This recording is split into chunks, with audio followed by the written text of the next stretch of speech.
자, 전일 야간에 좀 교육을 해드렸는데, 시장 상황을 사실 저는 그렇게까지 부정적으로 해석하진 않아요. 왜냐면, 잘 보세요. 잘 보시면은, 다우지수 같은 경우가 지금 내려와 있는 폭의 기준이 그렇게까지, 야, 이거 끝났다, 끝장났네, 라고 표현할 수 있을 정도의 흐름은 일단은 아니죠. 일단은 아닙니다. 그 기준을 먼저 인식을 시켜드리는 거고. 그리고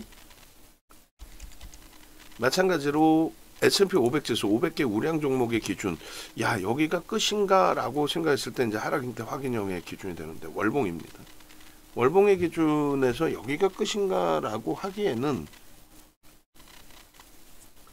고점 대비해서의 낙폭의 기준이 그렇게까지 사실상 벅찬 흐름으로 해석되기에는 좀 어렵지 않겠느냐. 이 기준이.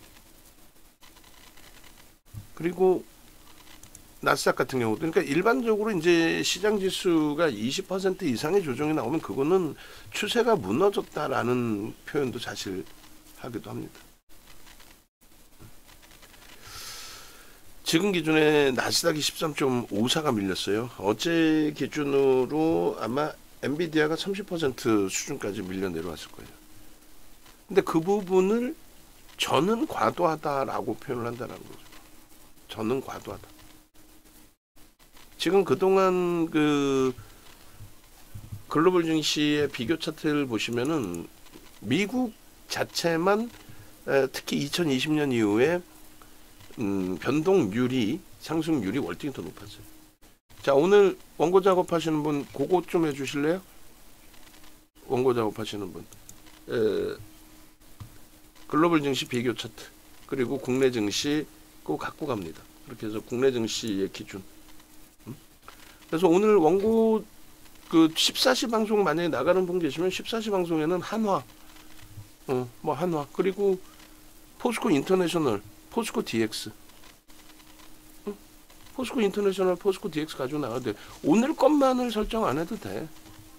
그리고 뭐 하나 시스템 플러스 반전 되면은 충분히. 그래서 비교 차트 보여드릴 건데 뭐 단순 예로 여기가 우리나라 지수 기준으로 3,300포인트 위치입니다.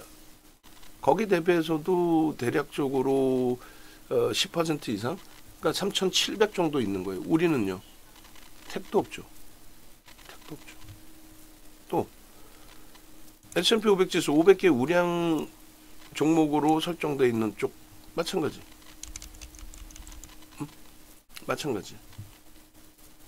지금의 이 그 위치가 4,900, 5,000이라고 따졌을 때 10% 위니까 우리나라 지수로 3,600, 3,700, 3,800 뭐 이 정도 기준에 아직도 놓여져 있다는 거예요. 다우지수 마찬가지. 다우지수. 그리고 유럽 쪽의 흐름은요. 우리랑 똑같이 흘러갔던 그 곳이 있어요. 똑같이가 아니라 이제 정정불안, 정치적인 불확실성이 정책적인 불확실성으로 연동이 되고 그 정책적인 불확실성이 전체 시장을 흔든다. 그게 이제 이런 내용의 기준이 되는데 글로벌 증시가 다 강세를 띨 때에 이렇게 지금 유럽 쪽 보시게 되면은 22년도 3월 달에 우크라이나전이 지상전으로 됐을 때 전쟁은 위험한 거지만은 윤정도가 분명히 말씀드렸죠. 요꼬리 달고 운봉으로 떨어졌을 때 아니다. 아니다. 응? 뭐가 대자락으로 전환되는 기준이 아니다. 그리고 그 전쟁 때문에 패닉 상태의 흐름이 연출될 그 흐름 자체도 아니다. 그런 맥락에서 설정을 잡아드렸거든요. 어쨌든 21년, 22년 그 고점 라인을 넘기고 프랑스 깔끔한 글로벌 증시 대비해서 조금 제한적으로 움직였어요. 10%뿐이 못 갔거든요. 나머지는 우리나라 지수로 환산하면 한 4,000포인트 이상으로 올라가 있었거든요. 결론적으로는 그 흐름 속에서도 이 프랑스 까크가 이렇게 조정을 받았단 말이에요. 이런 조정은 없습니다. 선진시장에서. 근데 프랑스 까크가 이런 조정을 받은 거는 무엇 때문이에요? 극우 세력이 총선을 앞두고 여론조사에서 1위를 하는. 그래서 정책적인 불확실성이 형성될 수 있겠구나. 그 우려감 때문에 또 재정도 좀 안 좋은 상태였죠. 그러다 보니까 극우가 장악을 할 수 있는 여건이 됐었고, 결국은 이제 극우 쪽이 3위로 총선이 끝나게 됐어요. 그렇게 되면서 안정화되고 빠르게 되돌린 거죠. 여전히 프랑스 까크 같은 경우에도 아직까지는 글로벌 증시 대비해서는 제한적인 흐름이 된 거예요. 이 조정이 있었기 때문에. 그에 반해서 유럽은 어때요? 지금 유럽하고 이제 트럼프 대통령하고 이빨을 드러내고 있죠.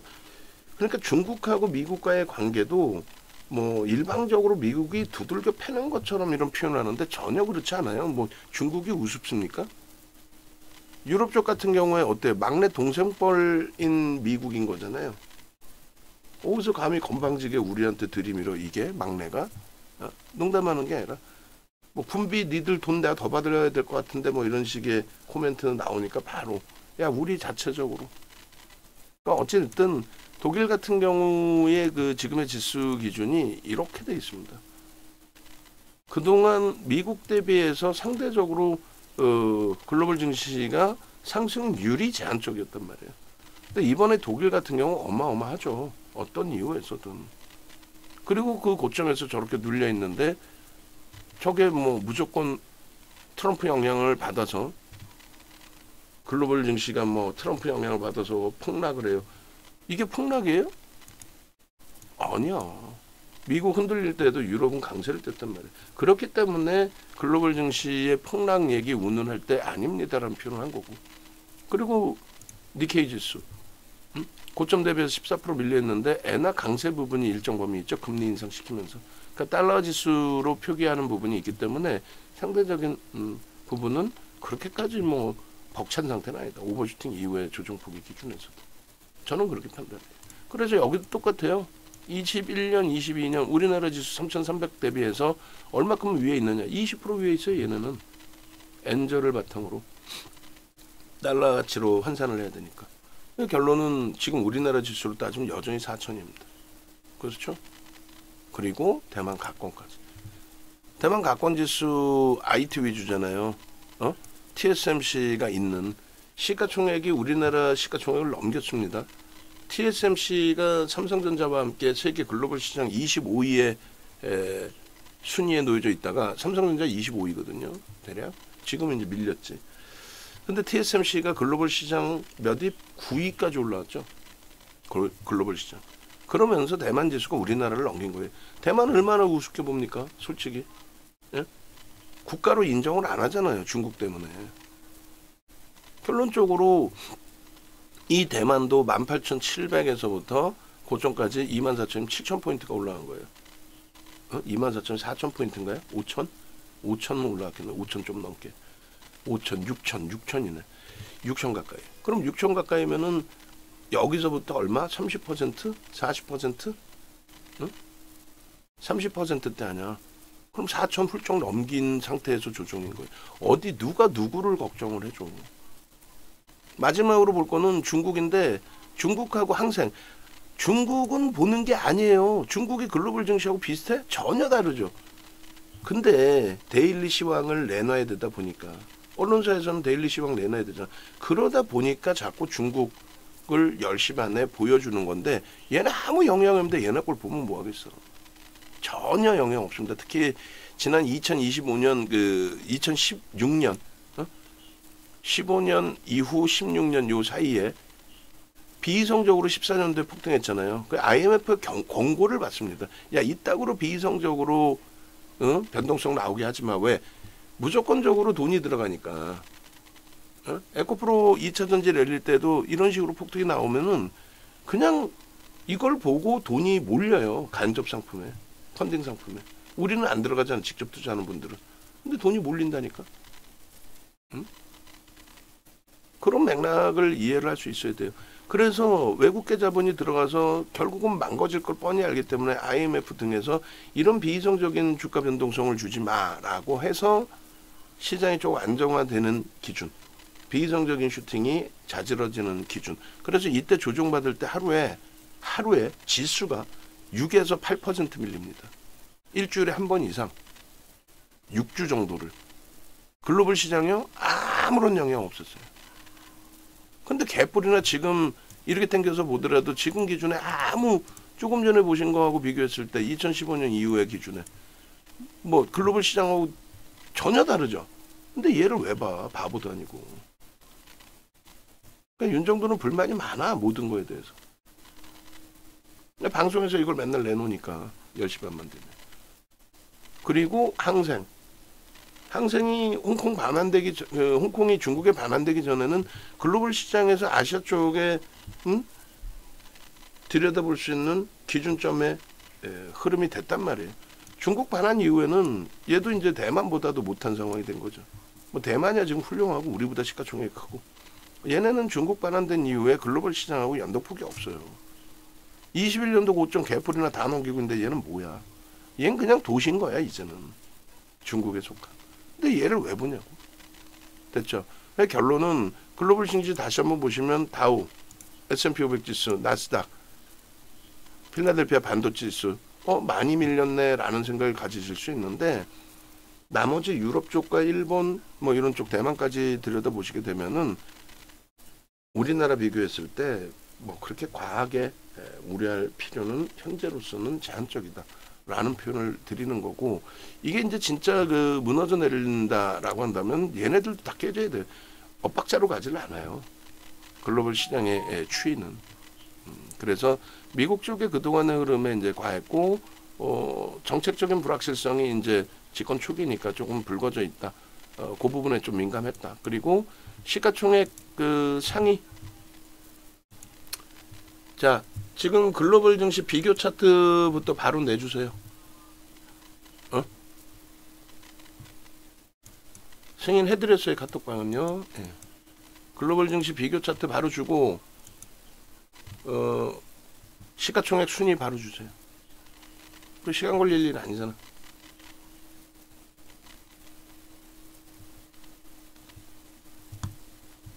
글로벌 증시 비교 차트는 이렇게 돼 있어요. 글로벌 증시 비교 차트가 아니라 엔비디아의 기준은 기존에부터 109달러 갭에 대한 부분, 저 메꾸는 거를 월봉의 기준으로 메꾸면은 좀 불편할 수 있다는 표현을 드렸고, 엔비디아의 실적 기준이 어찌됐든 간에 엔비디아의 실적 기준이 일단은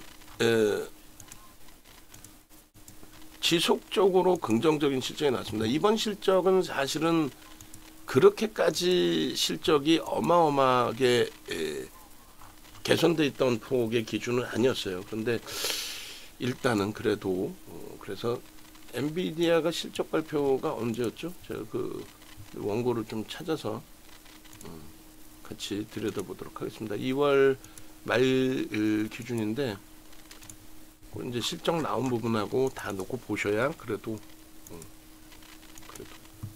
설정 범위를 잡을 수 있죠. 요게 엔비디아 같은데 한번 볼게요. 이쪽에 아마 엔비디아가 있을 것 같긴 한데 맨 밑에 넣어놨나요? 엔비디아 잠시만요. 글로벌 증시의 비교 차트. 이때가 잠시만요. 이때가 엔비디아 쪽을 안 넣는 것 같은데. 어쨌든 요게 이제 글로벌 증시 비교 차트고, 빨간 색깔이 S&P 500 지수입니다. 글로벌 증시 대비 상승률 범위가 이제 월등히 큰 기준으로 이제 형성이 됐던 그런 위치가 되겠죠.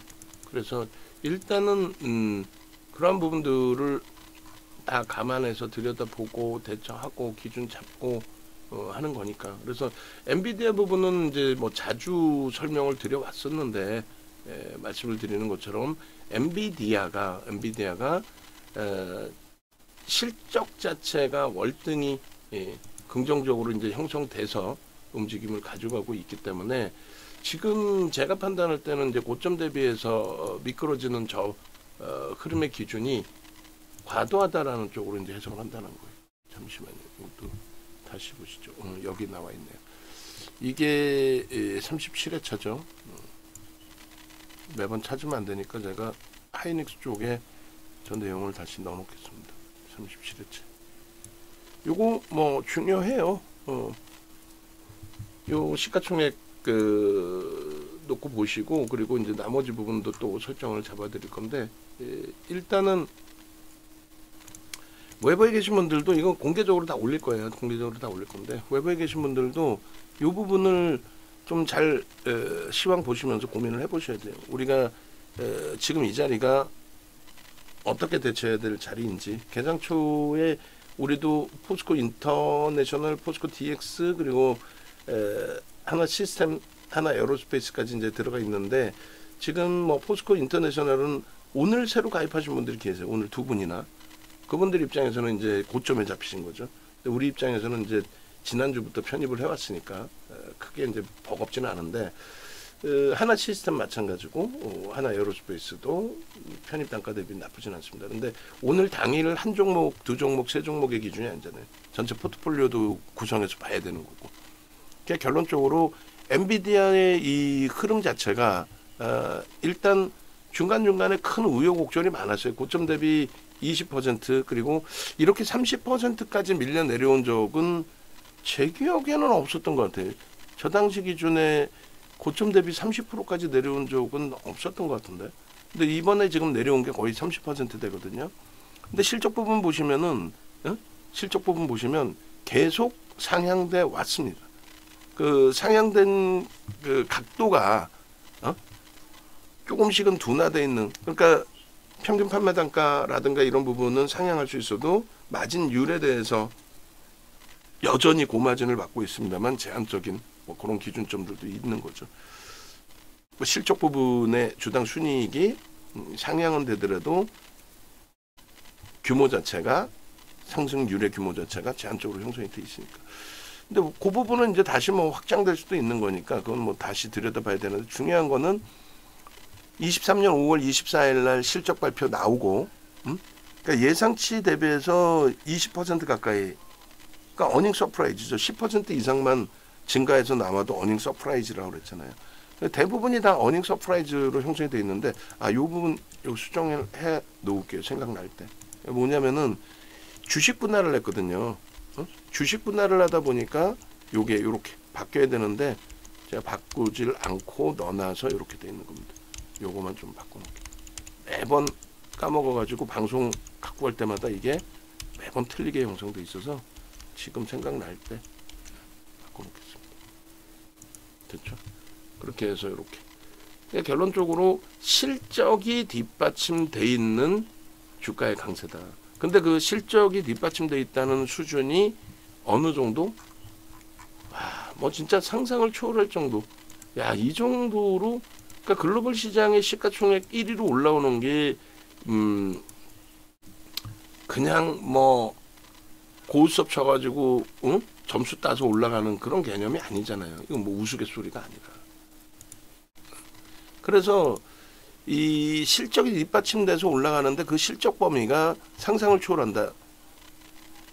주당 10센트, 11센트에서 90센트 수준 8배 이상 증가했죠. 그럼 주가가 8배 증가했느냐라고 했을 때 이 엔비디아가 맨 처음에 저 실적 어닝 서프라이즈 20% 이상의 순이익이 나왔을 때가 갭 상승이 26% 나왔습니다. 이때 시가총액이 우리 돈으로 1000조 정도. 우리 돈으로 1000조 정도 됐어요. 삼성전자의 이 당시 기준에 3, 4배 정도 했죠. 3, 4배 정도 하는 상태에서의 슈팅했다. 어마어마한 거죠. 어마어마한 겁니다. 그리고 그 이후에 흐름에서 중간중간에 조정이 나왔는데, 뭐 아마존, 알파벳이죠. 알파벳의 클라우드 사업 부분에 대한 성장성이 예상치보다 조금 덜 나왔다. 요 정도. 그 다음에 여기 요 오른쪽 하단 부분이 저게 메타 플랫폼이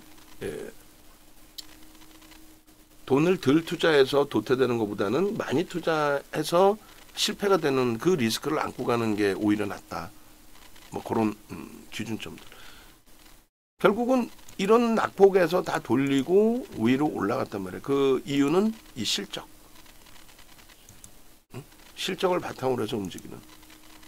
그래서 이번에도 110불을 좀 이탈하지 않는, 정확히 따지면 109달러인데 110불을 월봉 종가상으로 가급적이면 이탈시키지 않는, 갭이 살아 있어야 추세 강화는 지속될 수 있다. 뭐 이런 쪽의 해석을 잡아드린 거죠. 그냥 결론은 요 위에 차트가 버거우시면 이렇게 로그 차트로 보시면 돼요. 퍼센테이지 상승률의 차트. 그래서 지금 엔비디아의 흐름이 이렇게 깨져 내려가 있는데 이게 회복이 안 될 거냐? 그럼 지금 2월 중순이니까 월말까지 과도한 낙폭에서 이걸 회복시키지 못하는 흐름이 연출이 된다면 그렇다면은 고민을 진짜 해보는 것이 옳고 고민을 그렇지 않고 되돌린다라고 한다면 뭐 유럽과 미국과 이런 쪽의 흐름들을 다 동반적으로 놓고 보면서 대처하더라도 무리일 수는 없다. 그러니까 조금 전에 말씀드렸던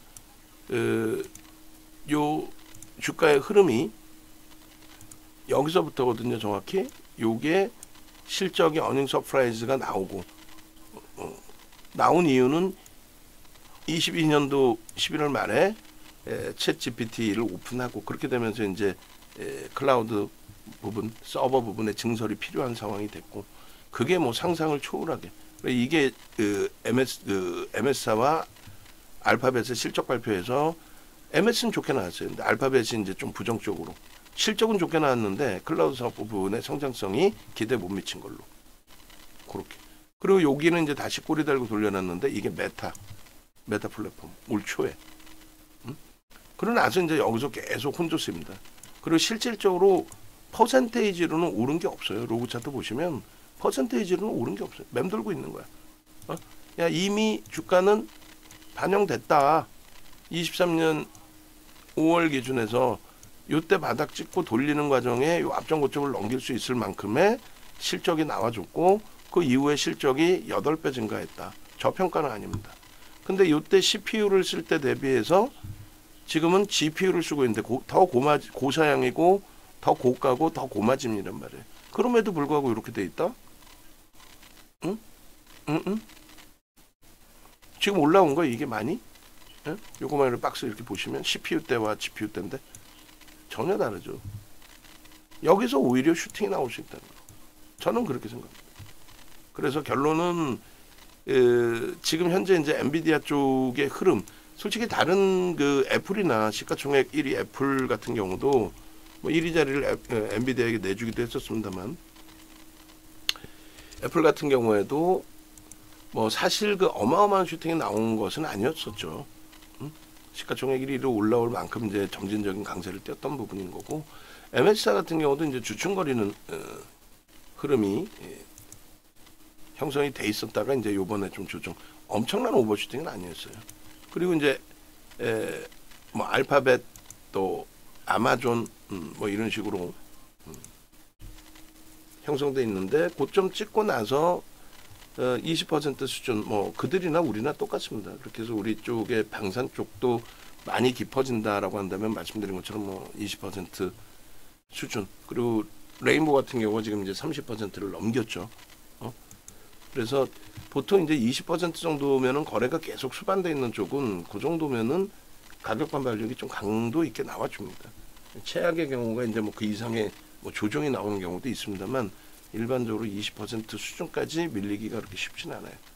시장 상황 나머지 더 들여다보고 말씀을 드릴 거고 메타 플랫폼 그리고 이번에 이제 그 충격적인 낙폭을 어제도 형성한 거는 뭐 충격적이진 않죠. 사실상 펀더멘털 외적인 요인으로 비이성적으로 들어 올려놨잖아요. 얘 지금 농담이 아니라 이때 당시에 이게 2차 전지 랠리인 거예요. 우리나라의 기준에 정부의 정책에 의해서 그냥 정부가 뜬금없이 그러니까 정부도 아니죠. 2020년은 대선 기간이니까 민주당 쪽이 친환경에 대해서 신재생 에너지였는데 갑자기 뜬금없이 전기차를 육성하겠다. 이 한마디에 진짜 우리나라 LG그룹이 초대박이 난 거죠. LG그룹의 시가총액이 완전히 바뀌어버리잖아요. 왜냐하면 LG화학이 갖고 있는 LG 엔솔의 사업 역량이 연간 단위 흑자 전환이 된 적이 단 한 번도 없습니다. 근데 그것이 이 전기차 육성책 친환경 부분에 그렇게 되면서 전기차에 대한 보조금을 주다 보니 전기차 판매가 증가하죠. 판매 증가하니까 2차 전지. 그러면서 바이든 대통령이 당선이 되고 취임도 하기 전에 파리 기후협약에 재가입을 하고 그리고 나서 바로 탄소 배출권이라는 것을 팔아먹기 시작하죠. 아주 미국의 힘은 대단한 겁니다. 이게 2차 전지 랠리예요. 이게. 그러고 나서 이게 이제 오버슈팅한 채는 나오고 고점 대비 70% 밀린 겁니다. 이건 거품이 빠진 거죠. 왜냐하면 탄소 배출권 지금 기억나시죠? 기업들이 당연히 뭐 친환경을 위해서 해야 되는 부분이긴 합니다만 강압적인 부분이 맞죠. 지네가 깡패야? 뭐 미국이 전 세계 보안관입니까? 아니잖아. 결론적으로 초기에 같이 움직임을 가져갔던 쪽의 기준에서 그 탄소 배출권 지금 얘기 없죠. 얘기 없잖아. 그때처럼 막 얘기 나와요. 없죠. 그렇게 되면서 각국의 정부가 코로나 등을 빙자를 해서 미국의 압박에 굴복을 하고 친환경 관련해서 탄소 배출권 또 전기차 이렇게 되면서 슈팅이 나왔던 부분이 미국이 이제 취임 이후에 점진적으로 힘을 잃을 수밖에 없죠. 그렇게 되면서 글로벌 모든 국가들이 사실상 전기차 보조금을 다 폐지하잖아요. 실질적으로 폐지하잖아. 그렇게 되면서 얘도 급락을 한 거고 엔비디아나 애플이나 나머지 IT 종목이 여기까지 다 어마어마하게 슈팅이 나와서 다 돌파하는 사이에 얘는 움직이지도 못했고 그러다가 트럼프 효과 아니에요. 그 비정상적인 부분이 펀더멘탈이 안 되니까 유일하게 우리나라 국민들도 많이 투자하고 또 많이 알고 계시는 종목 중에 거의 IT 격으로도 해석해주는 업체 중에 거의 유일하게 21년, 22년도 고점을 못 넘기는 시가총액 1위부터 다시 보실까요? 애플. 다 21년 고점 위에 있잖아요. 어쨌든. 그 다음에 엔비디아. 지금 뭐 많이 밀리니까 30%까지 밀리니까 말도 많고 탈도 많아. 엔비디아. 21년도 고점하고 비교가 돼요? 상상을 초월하죠. 그 다음에 MS. 그 다음 시가총액이 어디예요? 아마존. 알파벳이 원래 더 우위였습니다. 그리고 알파벳. 그리고 사우디 아람코 그 다음에 메타 플랫폼. 그 다음에 TSMC. 그리고 브로드컴. 브로드컴은 제가 올려놨나 모르겠네. 안 올려놨네. 전혀 다르죠. 테슬라하고는. 그러니까 뭘 얘기를 하더라도 HTS 이렇게 다 나오니까 저한테 어느 화면에서 봐야 물어보지 마시고 증권사 전화하면 다 알려주거든요. 그렇게 해서 대처하면 쉬운데 뭐가 그렇게 어렵냐고. 그래서 지금 지수 기준은 그렇게까지 벅찬 내용으로 설정하진 않는다. 그리고 우리 포트폴리오도 지금 이제 굉장히 좀 어려워져 있는 그런 상태죠. 지금 시장 지수가 2월 말 종가 대비 얼마나 밀려 있죠? 포트폴리오도 이것도 올려주세요. 포트폴리오도 한번 캡처해가지고 시장 대비해서 얼마 정도 훼손돼 있는지. 삼성전자, 하이닉스, 현대차를 넣어둠으로써 과연 시장 대비해서 뭐 상상을 초월하게 손실이 나서 예를 들면은 이제 뭐 레인보우 로보틱스로 우리가 수익도 냈고 마지막 물량은 뭐 손절을 할 수밖에 없었고 그리고 뭐 예를 들면 알테오젠 고점 찍고 밀린 그 하락률이라든가 작년 내내 뭐 큰 수익을 냈고 그런 종목군들의 기준점 범위에 그 기준점 범위에 우리의 포트가 2월 말 대비해서 어느 정도 밀려 있는지 그것도 확인해 볼 필요 있습니다. 그 원고 작업하시는 분은 그거 한번 작업해 주시고 그다음에 글로벌 증시의 시가총액이 엔비디아가 이제 3위로 밀려졌네. 낙폭이 어제 굉장히 깊어지면서 많이 올랐고 그래 3조 달러를 이탈했지만 그렇게까지 이탈된 게 아니에요. 그리고 사우디 아람코가 22년도 기준으로 2조 달러 조금 밑에서 왔다 갔다 했어요. 2조 달러 살짝 넘기기도 하고 그게 애플하고 시가총액 1, 2를 형성할 때예요. 그래 실질적으로 애플이 1위였죠. 2조 달러 거의 위에 있었고 얘는. 얘네가 1, 2위였어요. 2조 달러 수준이. 이번에 22년 말 이후에 23년부터 엔비디아발 영향으로 다 슈팅 나온 거야. AI 기반으로. 얘가 시가총액 10위 밖으로 내려갔었어요. 왜냐하면 테슬라가 갑자기 치고 올라오면서. 얘가 1조를 넘겼었고 1조 달러를. 어쨌든 요 흐름이고 요게 이제 미국장의 기준에 글로벌 증시 대비 상승률이 좀 더 가팔랐던 부분에 대한 조정폭이 일부 있는 거. 니케이는 여전히 4,000포인트 수준이고 국내 증시의 흐름은 여전히 실적 부분이 뭐 글로벌 경기가 침체돼서 문제가 되면 모를까 지금 그 정도의 수준은 아니고 정책적인 논란 부분이거든요. 응? 그리고 우리 포트폴리오의 구성에서도 그것도 봐야 되는데 일단은 그 지수 놓고 보시면은 2월 말 종가 대비해서 어느 정도 움직이는지 한번 볼게요. 2월 말 종가 대비 코스닥은 이렇게 따지면 여기서부터죠. 743에서부터 700이니까 700 지금 8. 그러면 얼마 744라고 잡고 708이면은 36포인트. 36이면은 75 5%가 조금 덜 빠진 거예요. 4%대 하락이고 유가증권 시장은 어떻게 됐죠? 유가증권 시장은 2월 말 종가가 2월 말 종가 여기였어요? 사실 지수라는 게 그렇게 크게 의미가 없거든요. 지수가 의미가 있어요? 삼성전자, 하이닉스 시가총액 그 극대형주에서 점유율이 높다 보니 좀 제한적인 부분이 있다는 거죠. 2532에서 얘는 뭐 밀린 게 없네요. 사실은 2월 말 종가의 기준으로 따진다면 2월이 원체 많이 두들겨 맞아서 17포인트니까 1%도 안 돼. 그에 반해서 이제 우리의 계좌 손익은 3월 포트폴리오가 2월 말 종가 기준으로 설정을 한 거잖아요. 얘가 지금 마이너스 1%입니다. 하나에어로스페이스, 삼성중공업 많이 밀리고 두산에너빌리티 많이 밀린 것 같지만 2월 말 종가 대비해서는 얘네가 조금씩 방어가 돼준 거예요. 다. 그래서 삼성전자, 하이닉스가 덜 빠진 거고 덜 빠졌다 표현할 수 없죠. 시장 대비는 좀 더 밀린 거고. 그러니까 얘네들이 올라와 주니까 결국은 어떻게 돼요? 계좌가 마이너스 1%란 말이에요. 가슴에 손 얹고 생각해 보세요. 2월 말 종가 대비 마이너스 1%면은 언제든지 기회가 있고 방어가 돼 있는 상태에서의 자신감을 가져갈 수 있는 상황이 돼야 안 돼요. 되죠. 무슨 말이냐면 이 포트폴리오가 불편하다. 어떻게 이런 포트폴리오를 짜냐. 외부에서는 그런 얘기를 할 거 아닙니까. 어떻게 삼성전자, 하이닉스 저 나쁜 종목을 수익을 못 내주면 나쁜 종목이라고 표현하잖아. 근데 결론은 나쁜 종목이 아니라 이런 시장에 공포감의 시장에 지금 공포감 가져봐야 솔직히 밖에서 공포감 갖는 거지 여러분들이 지금 공포감이 있어요?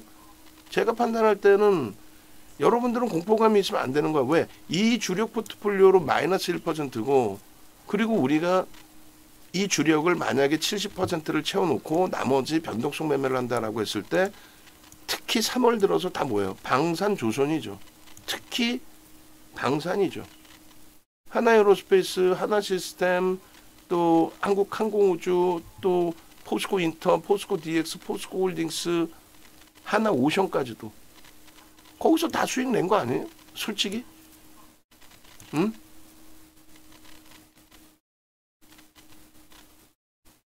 실질적으로 우리는 계좌가 플러스인 거예요. 근데 분위기인 거야, 분위기. 야, 종목 개판이고 계좌 검사 한번 다 해볼까요? 아마 계좌 검사 해보면은 다 지금 박살나 있을걸? 농담해 해라. 우리 내부에서도 일부 그러신 분이 계실 수 있고 외부에 계신 분들은 박살일걸. 그러니까 이 방송을 보시는 분들이 계시겠지. 아닌 것 같은 삼성전자가 방어를 해주는 거고 아닌 것 같은 하이닉스가 방어를 해주고 있기 때문에 그나마도 해외여행도 다니시고 여가를 즐기실 수 있는 거예요. 이 포트폴리오를 구성하고 그리고 20-30% 혹은 1-20%의 변동성 매매 비중을 가지고 거기에서 나 오늘 좀 할 게 없는데 소일거리로 매매나 해볼까? 여유가 생기는 거예요. 여유가. 얘기했잖아요. 젊은 친구가 36 먹었는데 코인에 3억을 넣어놨는데 그게 120억이 됐더니 나 깜짝 놀랐어. 내 주변에 진짜 옆에서 눈으로 본 사람 중에 처음에 솔직히. 그러니까 그러니까 젊은 친구들이 코인 완전히 속된 편으로 미쳤구나.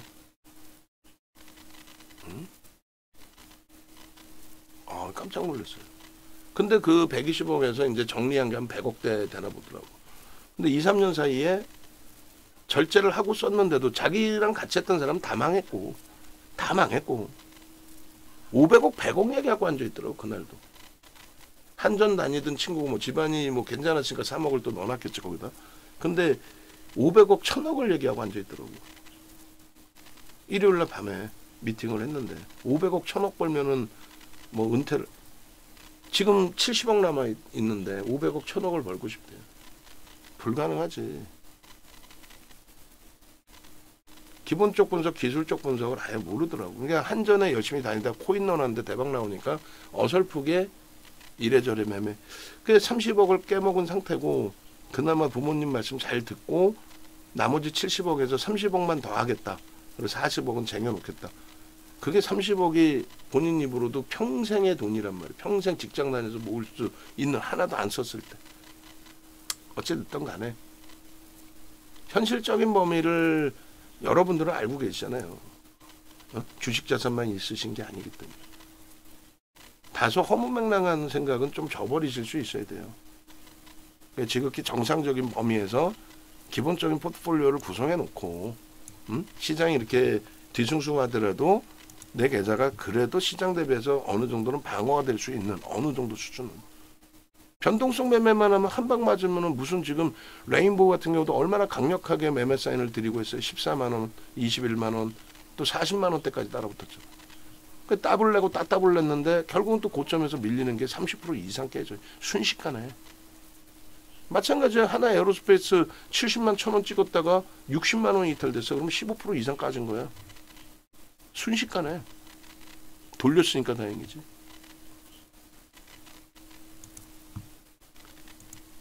이 포트가 되도 않는 포트폴리오처럼 보여질 수도 있겠습니다만 일단은 이 포트를 가지고 왔을 때 결국은 지금 현재가 기준으로 2월 말 종가 대비 시장 대비해서 그렇게 불편하지 않다. 시장 0.5 그리고 코스닥은 5% 빠질 때 우리 포트는 1% 손실로 커버가 됐다. 이 종목군에서. 그런데 이 종목군 이외에 우리가 변동성 매매 기준을 설정한 것이 포스코홀딩스, 포스코 인터내셔널 지금 갖고 있는 쪽의 기준으로 얘네들이 지금 굉장히 긍정적으로 방어 또 수익 오늘 좀 미끄러져서 수익 부분도 훼손된 부분도 있겠습니다만은 그죠? 얼마나 좋아요? 이 정도 범위라면. 오늘 들어간 부분에 오늘 가입하신 분들은 뭐야 가입하자마자 이 정도도 못 해주고 오히려 다른 데 방송 보니까 뭐 불확실성 있어서 다 손절하고 뭐 현금 100% 가져가라는데 왜 여기는 매수를 하라 그래. 여러 가지 의견이 뭐 형성될 수는 있겠습니다만 일단은 뭐 신규 가입하시는 분들은 보통 일주일 정도 함께 하셔서 대처를 하셔야 되고 그리고 중간에 우리가 이제 압축을 한 종목군들 기준은 대부분이 어떻게 돼 있어요? 압축을 한 종목 중에 절반은 오히려 신고가를 낸 종목이 있고 그리고 또 일부는 조정이 확장된 종목도 있습니다. 뭐 APR 같은 경우는 오늘까지도 계속 고점을 넘기고 있는 상황이고 근데 거래대금이 없어서 정리를 했고 이수 페타시스는 정리하고 레인보우나 조금 더 밀려있는 상태이고 뭐 이런 식으로. 그래서 우리는 기회가 얼마든지 있다. 다만 이제 리스크 관리 차원에 좀 대처해야 될 부분이 이 변동성 매매에서 주력주에는 이중적으로 들어가거나 한 건 없어요. 반도체 쪽에 이제 어차피 시가총액 1, 2, 50% 비중 그리고 자동차 20% 이것도 많이 줄인 거죠. 80에서 70으로 줄인 거고 그 다음 두산에너빌리티 네이버 삼성중공, 하나 에어로스페이스 뭐 고르게 7종목을 잘 고민해서 넣어놓은 거고 나머지 변동성 종목의 이제 리스크는 포스코 그룹주를 3개를 갖고 있는 거, 하나 그룹주가 하나 에어로스페이스까지 3개인 거, 그리고 방산이 어찌됐건 하나 에어로스페이스 한국항공우주 그리고 얘도 방산 겸 조선이죠. 그래서 그런 그 좀 흐름은 있는데 나머지에 대해서는 뭐 비이성적인 종목이 있다거나 전혀 그렇지는 않아요. 그래서 이 영상이 나오고 나면은 그 함께 올려드릴게요. 이 포트폴리오 구성을 지금 먼저 한번 올릴까요? 그렇게 해서 이렇게 포트 구성하면 뭐 크게 뭐 무리는 없을 것 같아요. 그래서 지금 개장 초에 거래대금 최상위 형성되고 그리고 상대적인 시장 대비 강세를 띄었던 포스코 인터라든가 낙폭을 좀 빠르게 돌려놨던 하나 시스템 하나 오션 하나 에어로스페이스가 낙폭이 조금 확장되어 있긴 합니다만 그렇게까지 뭐 크게 불편하진 않다. 그리고 하나 개장 초에 좀 들여다보긴 했는데 이런 그 변동 때문에 그래요. 어차피 뭐 플러스에서 약세 전환된 뭐 포스코 DX, 포스코 인터도 있지만 특히 이제 시가총액이 많이 올라와서 사주잖아요. 그런 경우에 또 하루에 거래대금도 평상시 거래대금도 보시고 그렇게 해서 대처를 하시는 게 옳습니다. 그죠? 그렇게 해서 일단은 현재 포트폴리오 구성에서 그대로 좀 구성 정리를 유지하고 차분히 대처하는 걸로 기준을 설정을 찾겠습니다. 외부에 계신 분들이 나도 좀 이렇게 포트폴리오 구성도 하고 뭐 한 방에 뭐 어떻게 해보려다가 다 깨졌는데 일단은 조금 차분하게 대처를 하고 싶다. 함께 가고 싶다. 포트폴리오 구성해서 나 여행도 다니고 골프도 치고 내 사업도 하고 이거 뭐 사업하다가 돈 깨졌는데 이게 집중되겠어요? 네이버에서 윤정도 검색하시고 좀 제발 좀 어디 이상한 애들 소형 잡주에 휘둘리지 마시고 포트폴리오 다시 뒤돌아보니까 가장 바보 같은 포트폴리오가 가장 방어를 잘하고 있던 거죠. 유튜브 오셔가지고 어제 야간에도 올려놔 드렸어요. 어제 야간에도 한국항공우주, 하나시스템. 한국항공우주는 밀리지도 않죠 지금.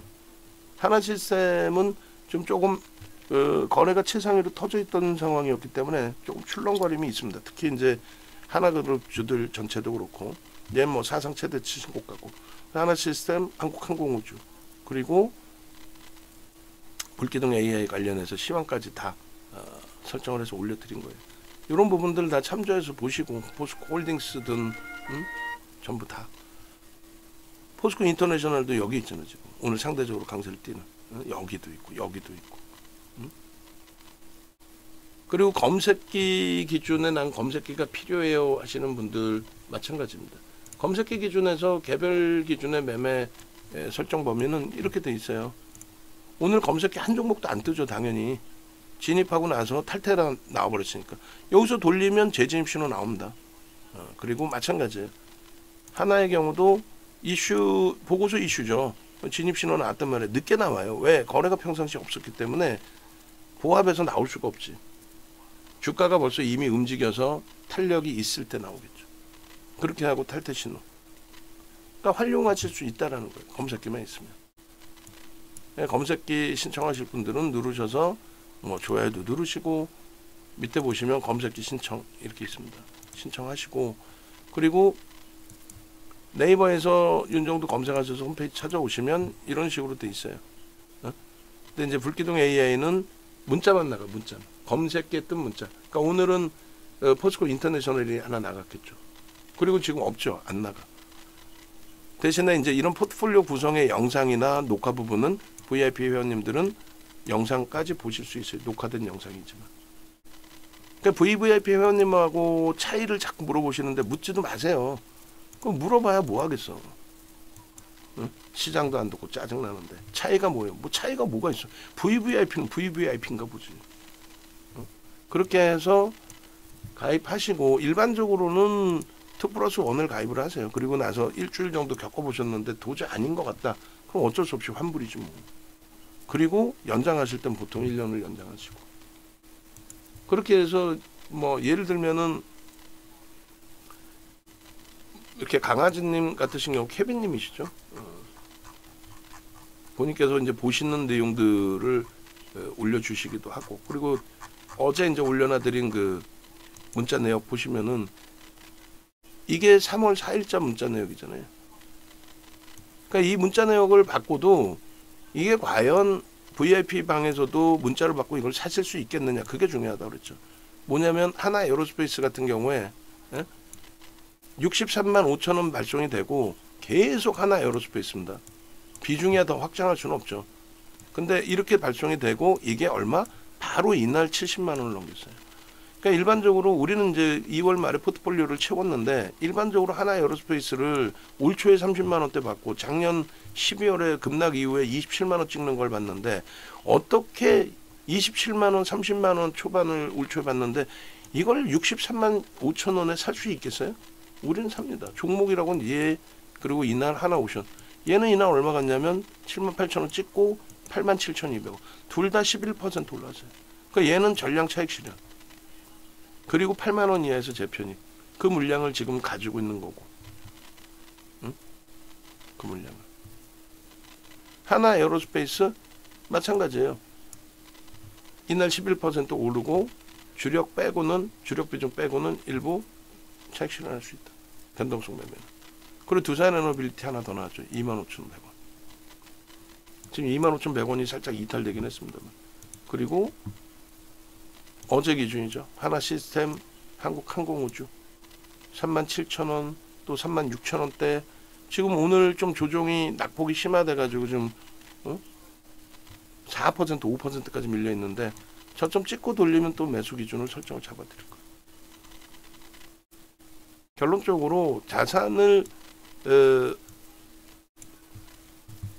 수익을 가져가시는 게 목적인 거죠.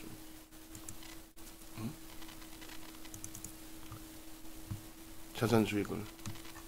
이렇게 해서 이런 식의 수익 범위들을 내니까 우리가 어제 검색했던 이런 현대 마린 엔진이나 하나 엔진 매수 사인을 안 내더라도 전체적으로 문자 사인 안 냈단 말이에요. 개별 매매에서 다 가져가신 거죠. 개별 매매에서. 그래서 일단 전화번호가 밑에 나와 있습니다. 전화하시고 함께 하시고 지금 전화하시고 그리고 전체 시장에 대해서 막연한 자신감을 갖고 가는 것도 불편할 수 있겠지만은 그렇다고 해서 막연한 투매를 하시거나 하실 필요는 없다. 그러니까 포트를 제대로 구성하셔야 되는 거다. 주력 포트폴리오는 안 움직여도 될 만큼의 종목군들 위주로 가는 게 옳겠죠. 영상 올려드립니다.